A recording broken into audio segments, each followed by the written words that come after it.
Ang susunod na programa ay rated PG. Ito ay nangangailangan ng patnubay at gabay ng magulang para sa mga batang manunood.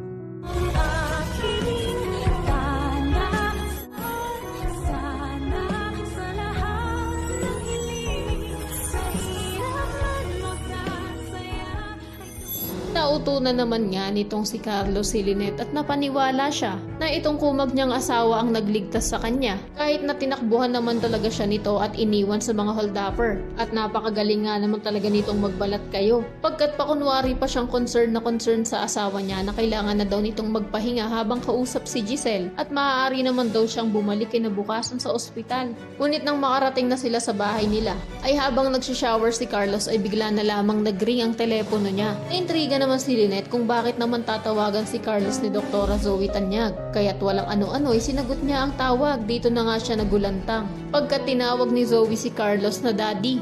Pero dahil utu-uto naman itong si Lynette kaya't panigurado na malulusutan na naman ni Carlos at makakagawa na naman ito ng alibay na paniniwalaan ng nanay ng batang doktora.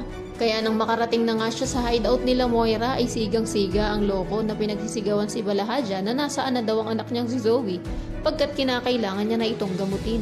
Matapos niya din namang magamot ang anak niya, ay ipinamuka sa kanya ni Moira na hindi daw porket ginamot niya nga itong si Zoe ay dakilang ama na itong si Carlos. Nag-init naman agad ang ulo ng kumag na doktor at sinampal itong bruha. Pero kaagad din silang naawat ni Zoe. Gayunpaman kahit na masamang tao din itong si Carlos ay hindi niya pa rin maatim. Nakasabwat si Zoe sa mga kabulastugang ginagawa ng nanay niyang si Moira. Kaya inaya niya na nga itong umalis. Pero nagpumilit pa rin si Zoe na wag iwan si Moira pagkat iniisip niya rin ang kaligtasan ni Lolo Pepe. Hindi naman yun naintindihan ni Carlos na naging dahilan para sumabog ang galit niya. Pinaintindi niya nga sa anak niya na isang kriminal daw itong nanay niya. Nagpanting naman ang taingan ni Moira dahil sa sinabi ng doktor.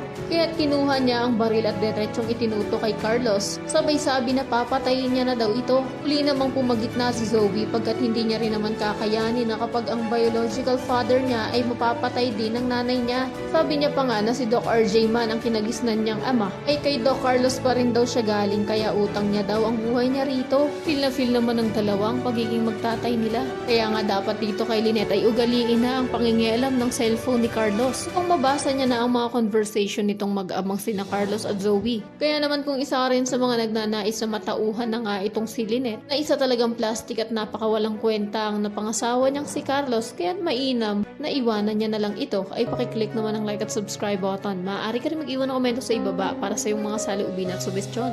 Maraming salamat sa iyong panonood.